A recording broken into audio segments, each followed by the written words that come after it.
اور پھر حضور پاک صلی اللہ علیہ وآلہ وسلم نے فرمایا یہ صبر کا مہینہ ہے، لیکن رمضان مبارک وہ عظیم مہینہ ہے، سامنے کھانا پڑا ہے، سخت بھوک لگی ہے، کھانا بھی پڑا ہے، پیاس لگی ہے، پانی بھی پڑا ہے، لیکن پھر بھی اللہ تبارک و تعالیٰ اسے صبر عطا فرما رہا ہے۔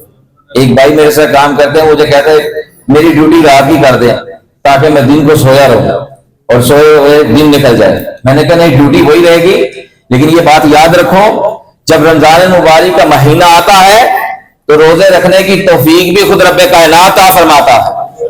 ہماری کیا اوقات ہے؟ ہم میں طاقت نہیں ہے، ہم میں قوت نہیں ہے۔ یہ جو ہم ہاتھ ہلا رہے ہیں، زبان چلا رہے ہیں، آنکھوں سے دیکھ رہے ہیں، سانس لے رہے ہیں، کھانا پینا ہضم کر رہے ہیں، چل رہے ہیں، پھر رہے ہیں، یہ ساری نعمتیں اللہ کریم ہمیں عطا فرما رہا ہے۔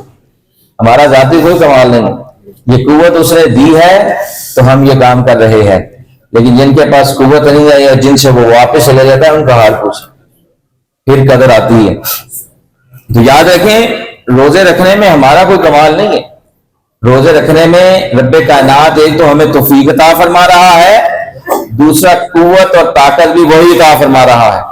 اور جس کو رمضان مبارک کے روزے رکھنے کی توفیق مل رہی ہے، جس کو مسجد میں آنے کی توفیق مل رہی ہے، جس کو اللہ کی بارگاہ میں جھکنے کی توفیق مل رہی ہے، جس کو نیکی کا حکم کرنے، برائی سے روکنے اور عمل کرنے کی توفیق مل رہی ہے، وہ یہ مت سمجھے کہ یہ اس کی وجہ سے ہو رہا ہے، مت سمجھے نہ۔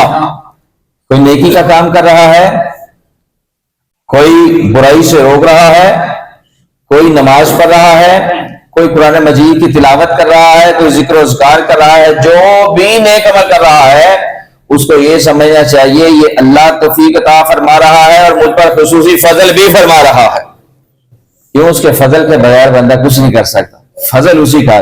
تو یہ صبر کا مہینہ، سامنے کھانا پڑا ہوا ہے، سخت بھوک لگی ہے، بندہ کھانا نہیں کھا رہا، کوئی دیکھنے والا بھی نہیں ہے، کمرہ بھی بند ہے، کوئی نہیں دیکھ رہا، لیکن پھر نہیں کھا رہا، کیوں؟ اس کے ذہن میں خیال ہے کوئی دیکھے نہ دیکھے لیکن میرا رب کائنات تو دیکھ رہا، میرا رب تو دیکھ رہا ہے۔ پھر اس نے حکم فرمایا کہ صبح فجر سے پہلے پہلے سحری کھا لو، کھانا کھا لو، اس میں برکت آ جائے گی، پھر اس کے بعد افطاری تک تم نے کچھ نہیں کھانا۔ اور ایمان والے کتنے خوش نصیب اللہ کے حکم پر عمل کر رہے ہیں، جی اللہ کے حکم پر عمل کر رہے ہیں۔ جو رب ذوالجلال کے حکم پر عمل کرتا ہے رب کائنات دونوں جہانوں میں اسے قبول فرما لیتا ہے۔